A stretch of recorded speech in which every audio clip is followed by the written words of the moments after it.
Rich and I found ourselves out in London drinking. I don't know how it happened. That was weird. I'm like, what? Okay. Ale, you say?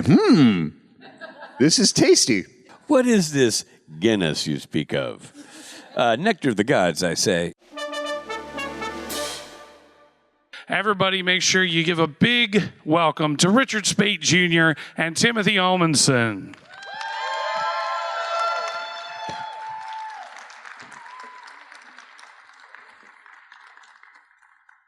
Good morning, everybody. How are we? You guys have a good night last night? How many of you went to see Rob Benedict play? How many of you went to see... Say it again? He's so dreamy. He's so dreamy. He's a dreamboat. How many of you went to see Pink play last night? You went to Pink? So you cheated. You bootlegged Pink. Yeah. It was really a Pink-Rob duo. And so, speaking of, in the theme of Pink, last night my son Frank and I went to see the Barbie movie. It was phenomenal, by the way, for anybody who hasn't seen it yet. It's just fantastic. We came back to the hotel to a sea of people in pink shirts. And I thought, man, this Barbie movie is still really moving product, man. They are really...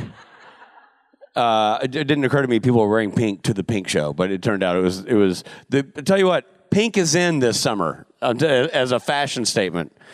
Have you seen the Barbie movie? Hells yes, I've seen the Barbie. We actually went with a group of about 20 of our friends in Los Angeles. A bunch of guys and gals had some cocktails before, like you do. Sure. I loved it. I thought it was. I mean, I wasn't happy with my performance in the end, but some of my best stuff ended up on the. So people who don't know, Tim plays Ryan Gosling's abs. Thank you for. So they used Tim as a stunt ab.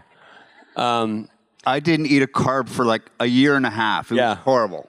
It was. I thought that movie was so flippin' funny and clever.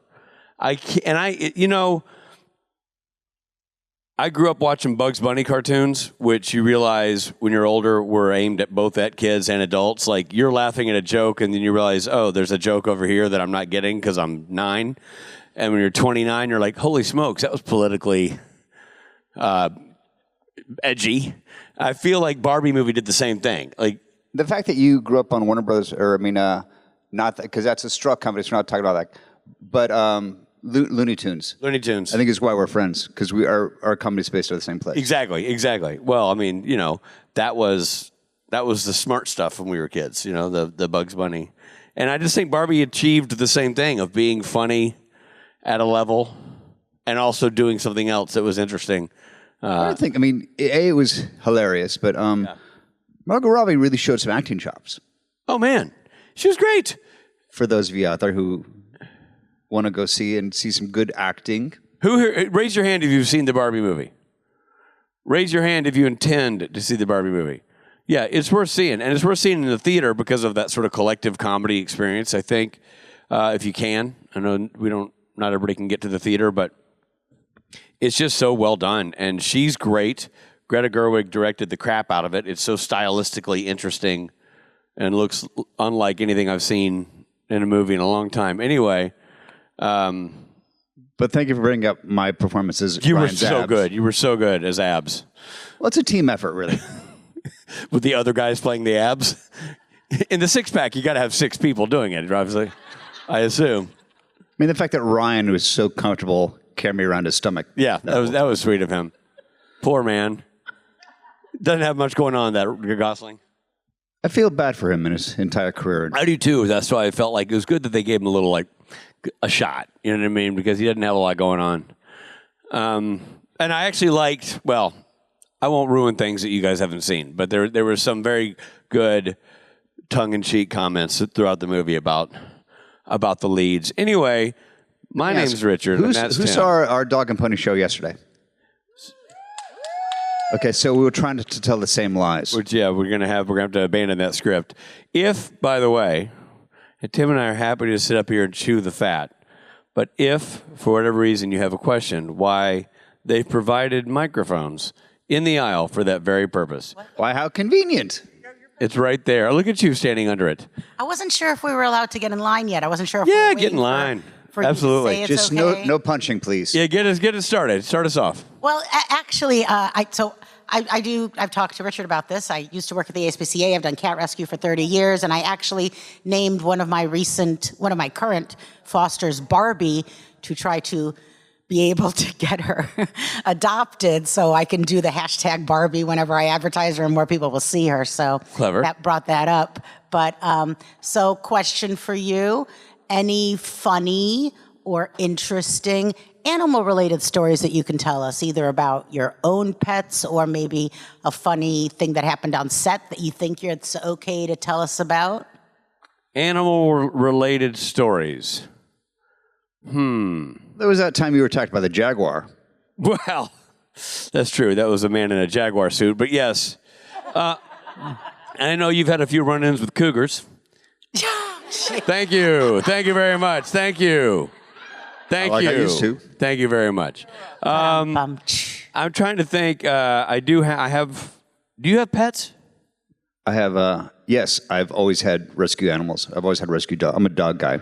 Dog guy. So what do you currently in your home now? What's your layout? We have a new baby in our house named Mabel.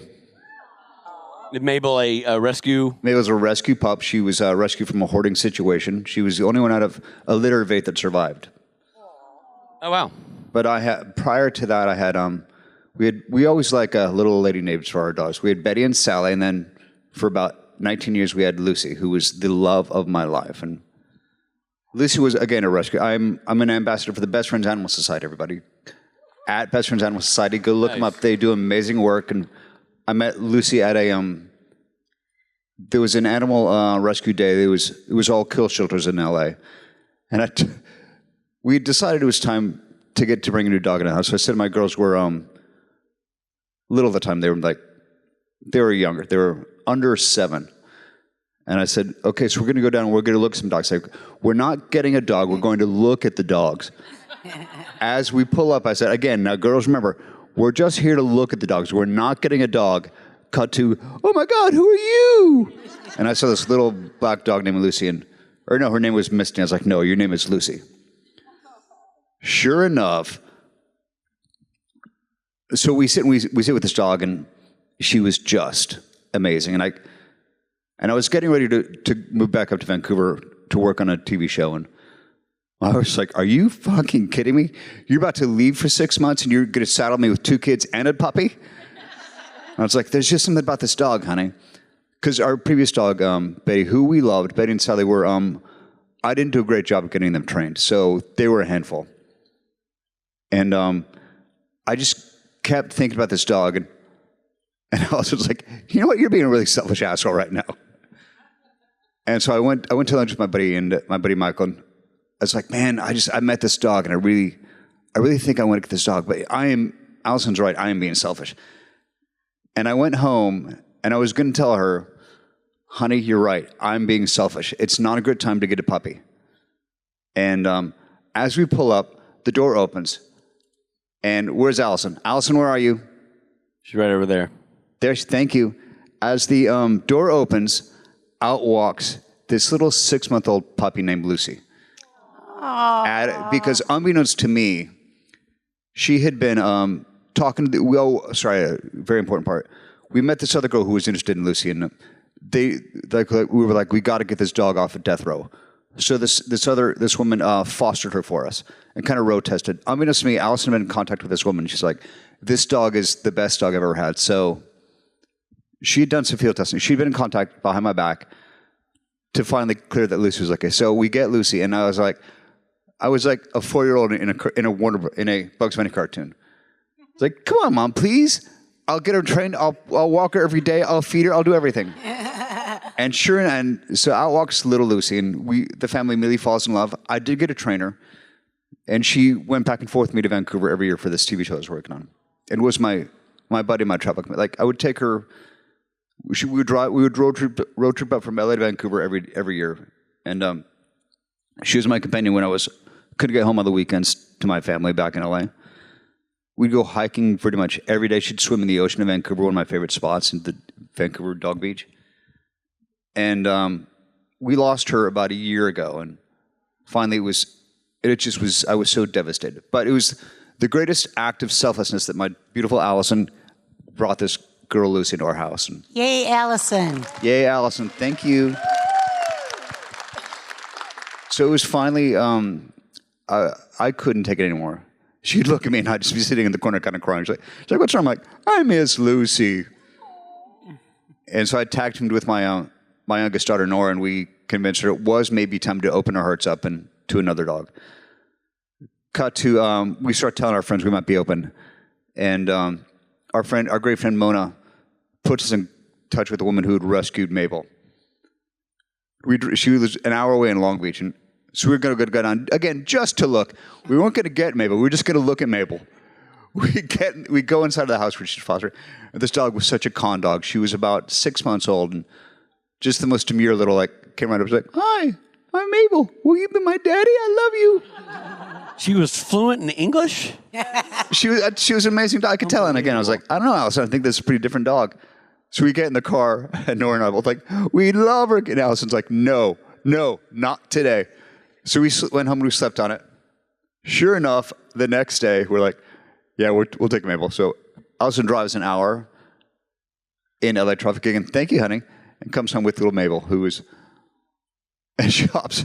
First day home, she hops on the couch next to me, just like, I have this picture on my Instagram of her just like pawing my face and kissing me. And it was pretty much love at first sight. And then came the evening zoomies, where she goes into crazy Cujo hour. And Allison's like, you asshole, what have you done? Wait, I missed that. The evening what? The zoomies. Where zoomies? Dogs just kind of will go crazy. At certain times, they'll just start spin around us and go a little nuts. Say it again? The zoomies. And they just spin around? Zoom. Zoom around. Gotcha. No, okay. Or this, and she'll do this a lot. Like she'll just start, not biting, but gnawing on my various arms that are paralyzed and I can't really feel them. It's like, ow, what is going on? Oh shit, the dog's biting me. So little to realize, because with Lucy, I was doing all the, I was one who kind of got her trained and would walk her and hike her every day. And in my current situation, Rich, you know I had a stroke, right? No. 6 years ago, I totally did. What? It was in all the papers. Dude, I would have known, but I had a thing. I'm so sorry. You don't get my newsletter anymore, do you? No. So because of that, I'm not as mobile as I used to be. I'm not really able to walk dogs like this. So cut to what we forgot about having a puppy is puppies need to get, it was like we suddenly had a newborn, and Allison was one doing all the heavy lifting yet again. So she was one getting up at 6 in the morning every morning to take the dog out to pee, and before the girl learned how to use a doggy door. So she was not delighted with me, shall we say. Yay, Allison. Yay, Allison. Yeah, Allison, exactly. That's a beautiful answer to your question, so I'm going to leave it at that. That's awesome. Thank you. Thank you. You, right there. Hi, guys. So for the last 6.5 years, Rich, I have come to, I don't know how many cons of a certain variety, and asked you for a Tim story. And this time I'd like to ask you a question that's not Tim related. Sorry, Amanda, I just want to say the first part of admitting a problem is admitting you have a problem. That's the only way to healing. It's a safe space. So, Rich, in San Francisco, I went up for my birthday, and I was gifted a certain ticket to a music event that I had never been to. And I saw you perform Copperhead Road, and I completely forgot about another actor who showed up. Don't remember his name. I would like to know, what is your favorite country song? Oh man, that's a question that's too hard to answer, because I love Copperhead Road, obviously, but I grew up a lot of old country music. I'm from Nashville, which actually doesn't mean you love country music. I can speak for a lot of Nashvillians who don't, and I didn't growing up. I didn't love country music. I kind of learned to love country music as an adult when it reminded me of home. It became sort of the soundtrack to my youth because my dad liked country music. So the country music, here's what I can tell you. I can tell you my favorite country music album because it was a regular. My dad played it all the time. and it was Wanted, the Outlaws. And it was Waylon Jennings, Willie Nelson, Tom Paul Glaser, and Jesse Coulter. And it's the one with, me and Paul, which I ended up covering on the Dick Jr. and the Volunteers record. It's got Suspicious Minds, which I didn't even know was an Elvis song for 10 more years. I mean, I knew that song as a Waylon Jennings, Jesse Coulter duet. So when Fine Young Cannibals covered it, you're like, oh my God, this is such an amazing version of the song. Exactly. I had no idea. And then T for Texas, Put Another Log on the Fire. That whole album is unbelievable to me. And that just speaks of my youth. So I love everything on that album. And there's a lot of George Jones songs that I love. My dad, I love the music that my dad played. It just reminds me of growing up in Nashville, which I was blessed with a really fun childhood. I'm going to go out on a limb here. Dick Speight Sr.? Dick Speight Sr., that's the one. DSS. I know we don't talk about conventions and stuff, so I won't mention that. But in Nashville, my hometown, when we gathered to celebrate a certain show, for several years pre-COVID, my dad would do a tour of the town for fans. And it was because my dad knows everything about Nashville. He knows where they recorded Heartbreak Hotel and what they used to make the reverb for that record and why it's unique to any other Elvis album. Like my dad to me is an exercise in civic pride. He loves his hometown so much, and he knows everything about it. And so there are country music albums or songs that just remind me of my youth, and that's one of them. That entire album. So rather than, now I love Tyler Childers, I love Chris Stapleton, I love Sturgill Simpson, but those are all favorites that are laying atop a foundation that was built by my childhood and by the music I was exposed to as a kid. One of the cool things about growing up in Nashville is I got to see a lot of songwriters. Not the performers per se, but my dad and mom were big music fans, so they would take me to little bars to see people play when I was underage because they knew I loved music. And in Nashville back at the time, you didn't have to be 21 as long as your parents were with you. So, you could go in and listen to music. And I remember seeing this guy named Don Schlitz play. And Don Schlitz, crazy hair, big dude, decent guitar player, singing these songs. Not a great voice, but he wrote everything.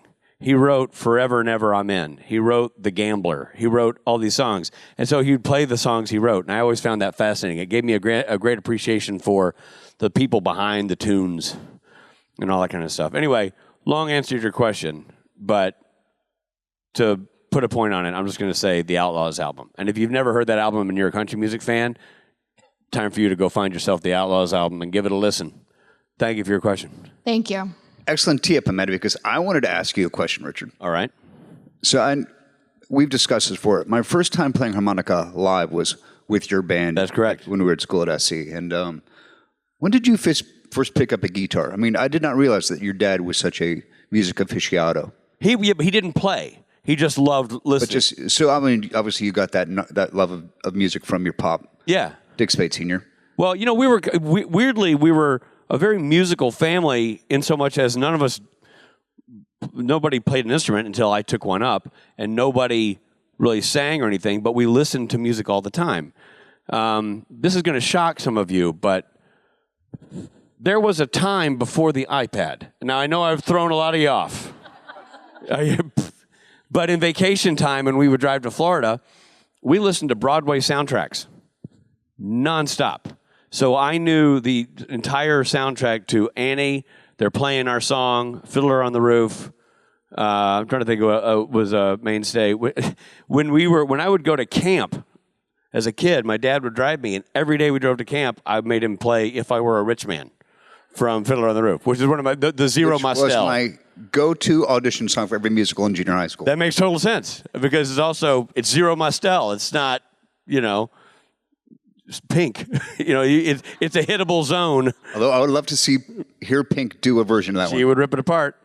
Be hanging upside down from a trapeze. Dude, that woman's talented. So yeah, I was exposed to music a lot. And then honestly, I started playing guitar when I was 13, 14. when my best friend started playing guitar, and I thought, well, if he's going to play guitar, I better learn bass. And so I kind of took a couple of guitar lessons, but then really started playing bass. And then he and I started bands together, and I was in bands with my buddy Ben Tate we met when we were in first grade, and we started bands together, our first band together when we were 14. And I was in bands with him all the way through high school, and kind of overlapped into college a little bit, and then, moved to LA and started bands there. So I was just always in a band. And you actually took lessons? You didn't just sort of pick it up and... I took lessons there's a guy in Nashville named Rob Jackson who was like the coolest guy ever and taught everybody who was anybody and still does. Is a great guitar teacher in Nashville. And my buddy took from him. I took from him. So I did lessons for a while and then should have stayed longer in the lessons, but didn't, and kind of went on to college and just... I guess you did okay with it, though. Yeah, I know. But it's one of those things when you get older and you're like, man, I should have stayed, or I should have taken that third year of French, or whatever it is.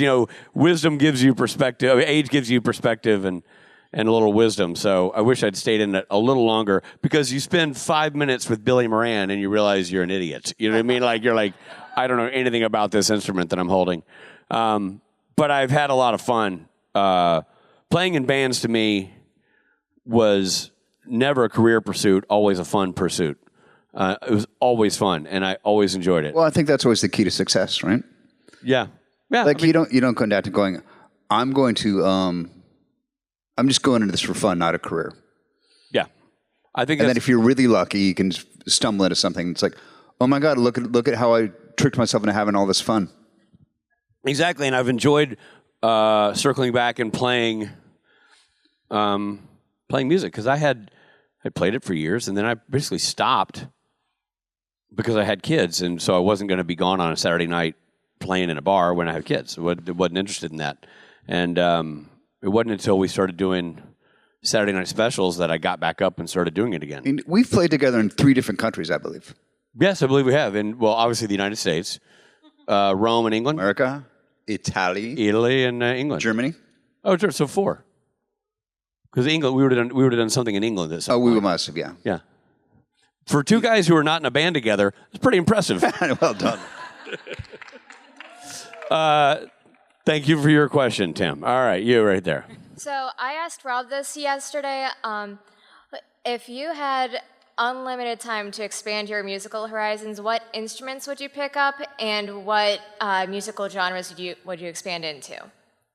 Dude, I think I've just about answered. Sorry, I didn't hear a word. If you had unlimited time and resources, what instruments would you play, and what genre of music would you explore that you currently have not? For me, it would be I had great dreams to learn how to play piano, and then that thing happened with my brain, and my left hand was like, "Now you're not learning to play piano right now." Right. Genre would probably be jazz and ragtime. No, I take that back. I'd learn classical music. That's awesome. Like, just because I want to be able to sit down at a piano and whip out a little Chopin, like Val Kilmer in that amazing Western. Yeah, yes, I wish I had that skill. Piano would be great. I think what I would go for is banjo and mandolin. Those are the 2 I really wish I knew how to play. And then, what the genre I would love to explore, and that this would involve a talent I don't have. Like, there's a world in which, if I had nothing but time and resources, I could maybe learn the banjo and mandolin because I understand string instruments a little bit. But what I've always admired Broadway singers. I would love to have that voice for, like, Les Mis, which is like, I know that soundtrack backward and forward, to be the guy who comes out and says, "Where are the leaders of the land? Where are the swells who run this show?" That guy. I want to be that guy. Javert? Who stands on the pile. I mean, I always thought that Hugh Jackman being a perfect example of, like, somebody who can act his face off and sing while also emoting at that level. To me, that level of Broadway performing is just, it's a Son of a bitch, Hugh Jackman, stealing my career. Hate him so much. But those people are touched by a gift. That's a gift. You can't You know what I mean? And I sit there and you watch, like, if you ever seen clips of a Broadway audition and you're like, she's amazing, she's amazing, she's amazing. I mean, you're talking about the best of the best, and then they're picking the best out of that best of the best. It would just be fun to be like the original Jean Valjean or to be any of those guys. I would just love that skill. That would be something I'd love to have. Thank you. Thank you. You right there. So, because the potato story was brought up multiple times, I have a question for you, Tim. Have you ever seen Rich eat a salad? I've seen him eat a vegetarian sandwich. Does that count? I don't think so. Rich, will you explain how you eat a salad? You won't be seeing me around at these events in the future once my invention gets off the ground. I was also going to ask if you've made progress in that, because I would probably invest in it, because I too know as fast as you can get through that salad, yep, it's gone. Yeah, so a lot of progress up here. Not so much here, but lots of progress up here. So I am inventing a product, have invented a product, just haven't taken it to market yet. It's called the Salad Baller. Now, we all know the salads are terrible. Everybody hates them, right? Right. So what I've created is a device that compacts your salad, like salad tongs. You know how the salad tongs you use to pick them up? But they're scissor-shaped, they got a hinge, and they have a compression element, like a hydraulic sort of hinge to them. So when you get the salad together, it compresses the salad into a ball. And then you have a salad like the Jetsons would eat in space, in a tiny little Dare pill. I say a salad nugget? It's a nugget. It's everything you need. All the nutrients, Tim. Everything is right there in that salad, except for all the crappy salad taste. So all you got to do is pop it in, a couple of chews, poof, it's gone. Now, I've put this theory to the test by balling up my salads for years, much to the chagrin of my wife, who spends a lot of time making salads. Because apparently she uses this word, likes them. I don't get it. So I ball up and I always appreciate the effort. I believe in eat what you're served, but you don't have to take all day with it. You know what I mean? You don't have to make a meal of your meal. So I came to the idea that I would. If I interrupt, men like us with glorious beards, little too much. A large leaf with some dressing. Or so oil messy. vinegar, like then we're shiny. Nobody wants that. So I clump it together and I eat it. And I will say, it served me well. She finds it weird, but she deals with it. I will say that one time I was looking around, was a group of us, and I was somewhere with the gang, and some asshole ate all the potatoes au gratin. Yeah, some jerk. So I was stuck with salad, and I compressed it all together and popped it in my mouth, and thought I was doing it privately, and looked up, and there's Jensen Ackles going.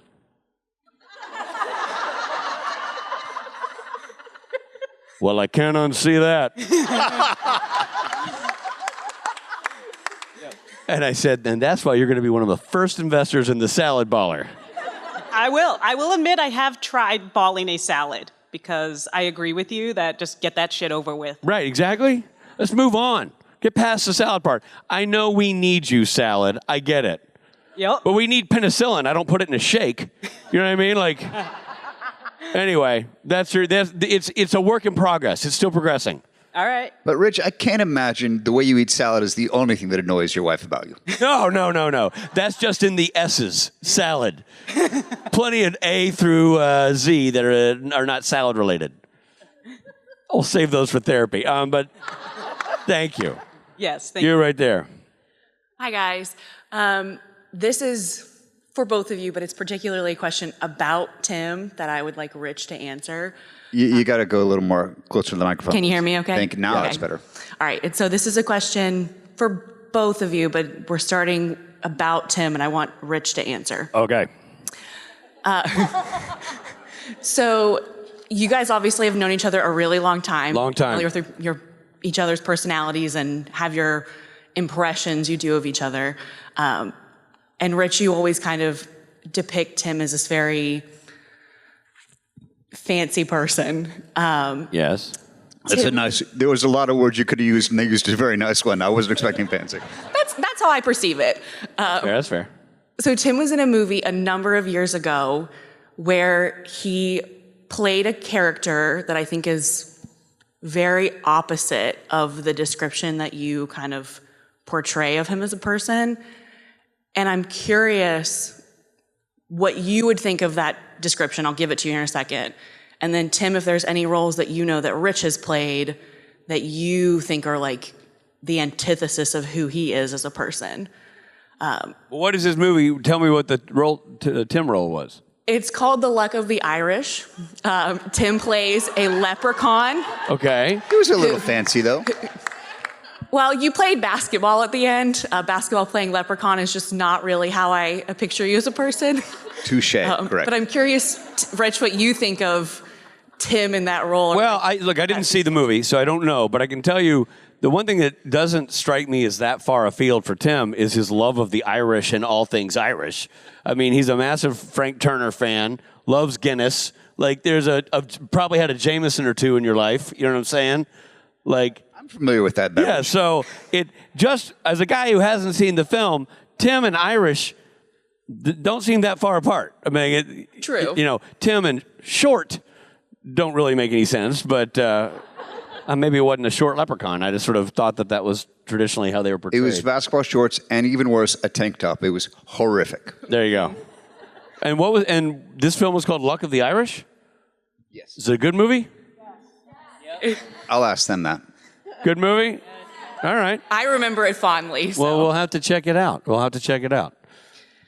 And then, Tim, are there any roles that you think you've seen Rich play that you find just hilarious or like the... I've never seen his work. No, not a fan. But I hear he's really Love good. that. Not a fan.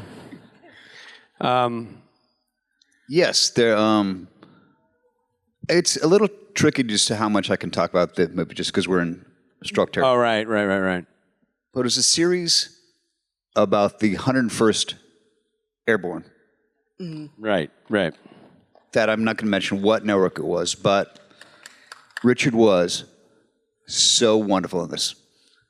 And just the thing about this role is like just what a good guy this character was. And when he meets his, spoiler alert, in this World War II, not a lot of people survived. But the way you go out, I was so shaken by.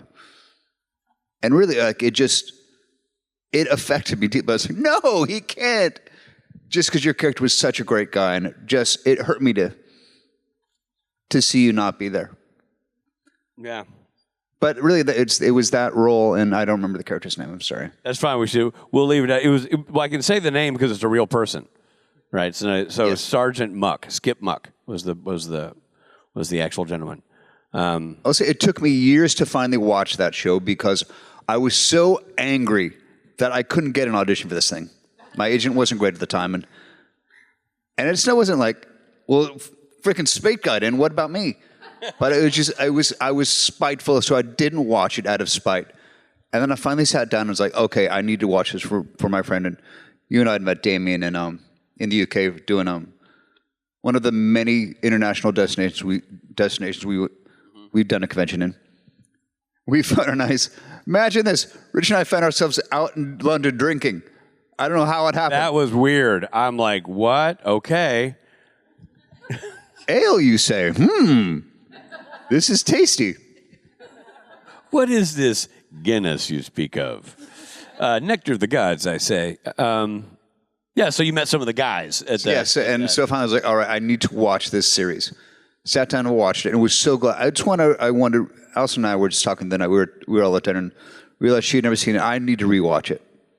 Yeah, I haven't seen it since it aired, but my boys are almost at the age where I'm going to show them. Because I think it's important, not just because I was involved. Historically, no, they have to see it. Yeah, historically, it's an important piece of history captured on film. Not to promote the show, but just to promote those real human beings. Right, and it really interviews the guys, and the fact that we're at the time in our lives now when a lot of those men are passing away. Right. Mm-hmm. Yes, it is.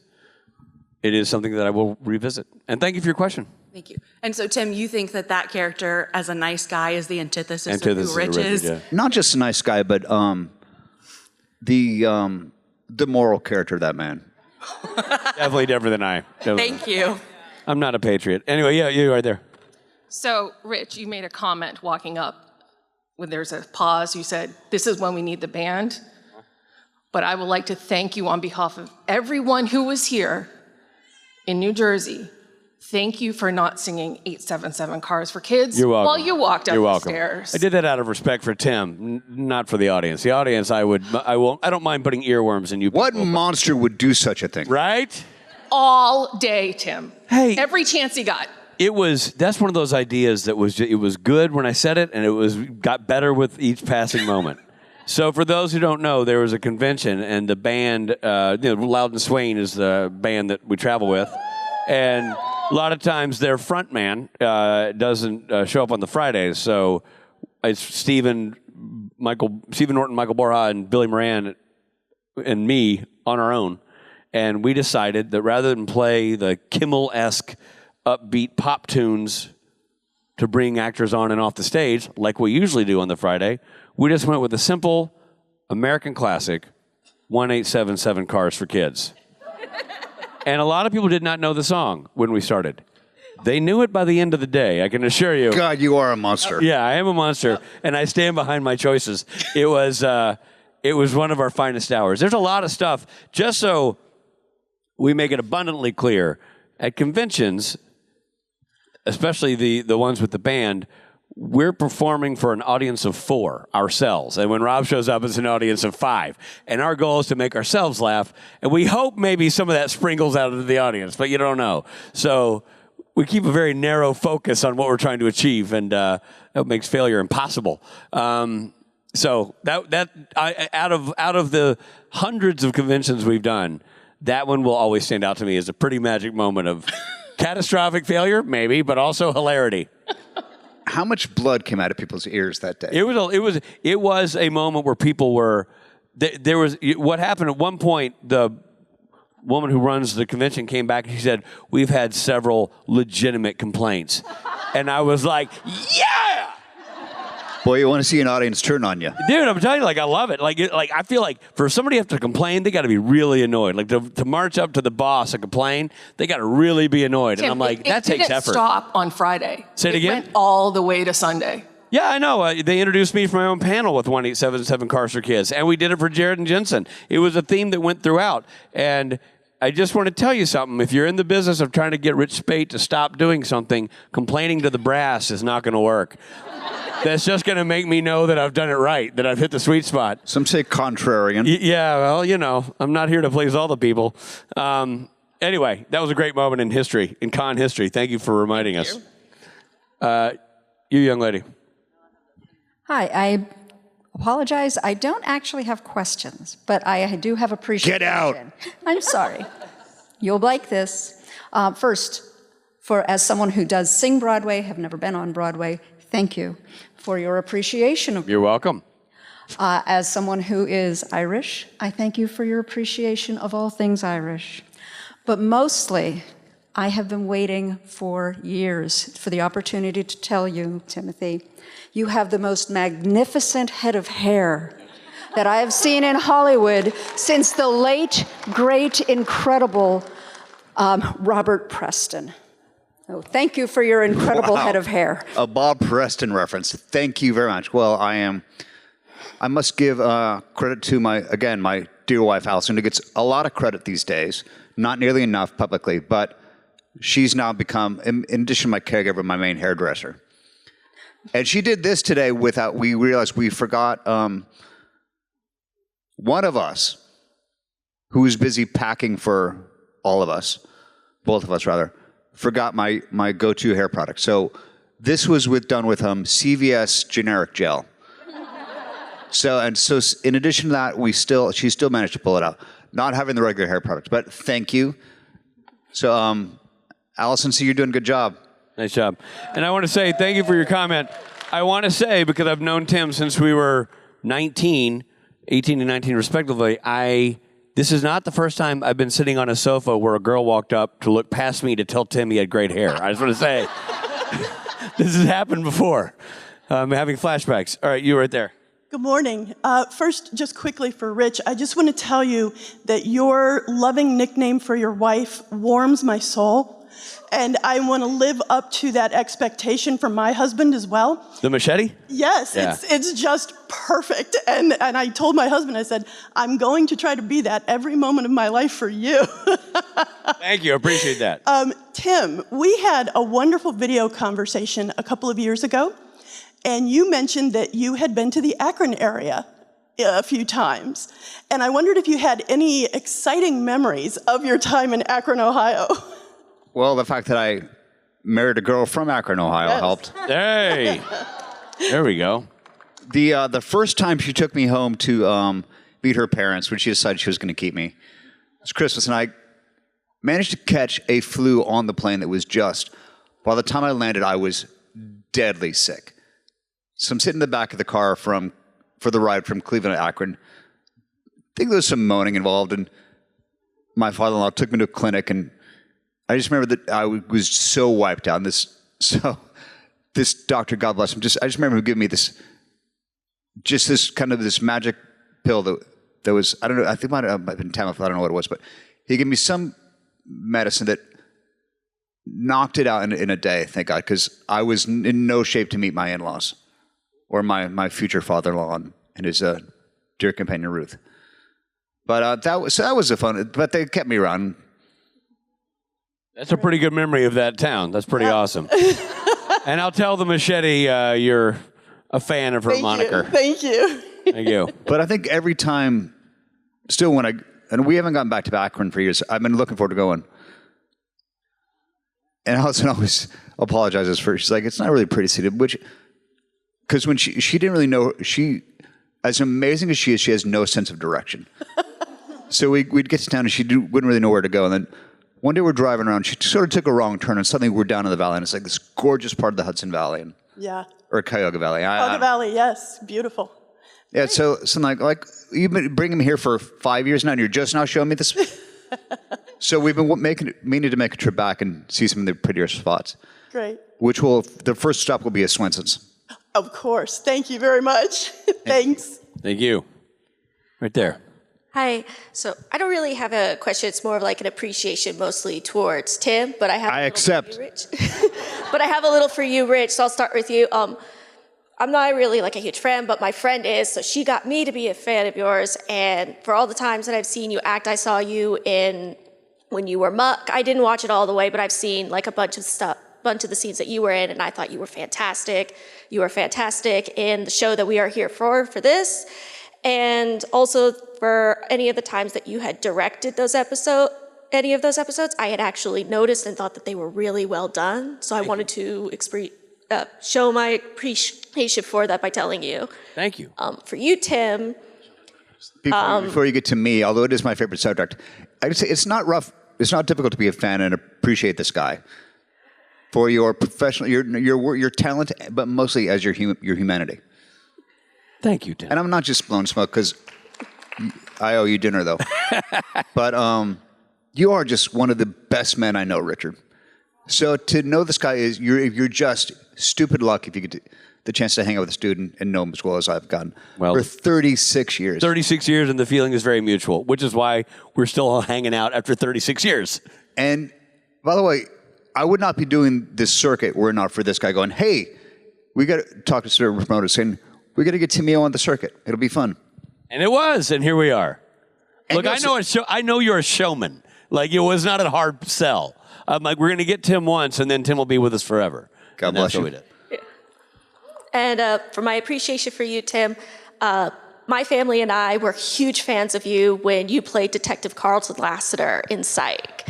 It didn't matter, like, we had watched it from like the pilot on, and my dad, being the little jerk that he is, would record it, and then he would, as soon as he finished watching it, he would delete it so my brother and I couldn't watch it. But it didn't matter if it was like the first time we were watching it all over again, or when we were introducing, or if we just happened to catch a binge that was going on Hallmark. It didn't matter when, because we always enjoyed every episode that had come out, because you and the cast had such amazing chemistry. And I just wanted to show my appreciation for that for you as well, because you were just amazing, in my opinion. Well, I got to say thank you very much. And your father's a monster. Yes. He is. But beside that, To a point, not to talk about the show, but to talk about that cast. People always say, God, it looks like you guys had so much fun. It's because we did. It was the best time, I think, in all of our lives. 120 episodes is not a bad word between any of us in all those years. That's amazing. Yeah, like, it didn't matter. Like, I could have been starting right in the middle of it or watching the finale all over again. You all just had such amazing chemistry. And my favorite all-time Lassiter-centric episode was the one where he had bought the condo of a murder victim, and he basically was just replaying The Shining in it. Which again that's the magic of James Roday, your lead. My absolute favorite scene in it was when you were doing the "Here's Johnny" scene with Dooley Hill, where you were breaking down the door with the axe and sticking your face in, and you were like, "Here's Lassie." One of my favorites as well. Yeah, that was the best. Well, I hate to break in, guys. We're having so much fun. We have time for one more question. Okay, hit us. Hi, love you both, and big fan of watching you guys perform live. So I was wondering, if you had to pick a Loudon Swain song to perform, what would you pick? I'm a big fan of Bandaged Hand, always have been. So that's one of my favorite songs they've done, Bandaged Hand. And Lucky, that's the other one I like a lot. Well, to perform, I couldn't say perform because I can't, even when I was singing and performing music, I could never measure up to the genius of Rob Benedict. But my favorite is always She Waits. That's one that I'll try and really make sure when it's coming up in the set list, if I can sneak to the back and watch you perform that. Like that one really hits home. It doesn't hit home emotionally for me. I mean, it's not pertinent to me because it's such a personal song for Rob and his life. But he's just so dynamite in this. I'm going to say there was an experience we had in, I think it was Frankfurt, where we were off doing sing with Jason Manns, and it might have been Rome. I don't know. It's like, how stupid blessed we. I forget which beautiful European city we were in. Right, exactly. But we were doing a little side concert with some of the gang, and Rob was there, and he got up and did a version of, hang on. Now I'm having a... was it a cover song, or was it a loud... It was a cover song. Was it Fare Thee Well, that song he does? No. It's their Richard Cohen song. Leonard Cohen, Hallelujah. Yes, Hallelujah. that's it. Thank you. That he does with Jason Manns as a duet. Yeah, so he did a cover of Hallelujah that made me weep like a 4-year-old boy who just saw his puppy get squished by a garbage truck. It was just the most beautiful, moving performance I've ever seen, I think, of any musician. I actually agree. I think that Hallelujah has been covered by a lot of people. And obviously, who's the Jeff Buckley did a beautiful version. There are beautiful versions out there. My favorite version is Billy Moran guitar, Jason and Rob on vocals. I think it's a stunning cover of that song. So if you haven't heard it, I'm sure there's videos of it out there for you to look up. It's super impressive. And we would not dream of ever covering that song and ruining it for everybody. So, to Tim's point. But thank you for your question. Thank you. Absolutely. I think that's all the time we have, everybody. Thanks for putting up with us. I want to thank all the folks at Momento Con, because it's obviously a treat to be here and to meet all of y'all and to get to hang out and do photos and everything else. But the biggest treat has been 36 years of friendship, decades of acting, 2 different series together, and we've never done a panel together. So it's been a real treat to be on stage twice with this guy, Mr. Tim Omundson, everybody. How about it for Richard Speight Jr. and Timothy Omundson? This is awkward. Together again for the first time. Exactly. And hopefully not the last time. Here he is, buddy. One more big hand. That was awesome. I'm gonna move. And now, by request, as Tim leaves stage,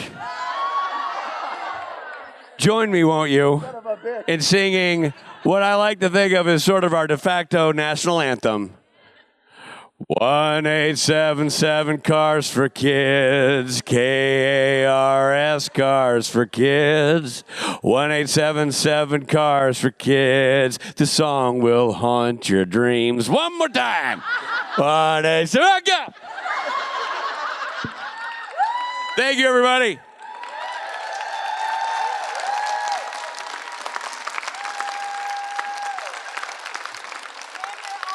Hey there, this is Nolan North, and you are watching Fandom Spotlight. Good for you. Very proud of you. Now go watch more. Oh, and have fun and follow your fandom.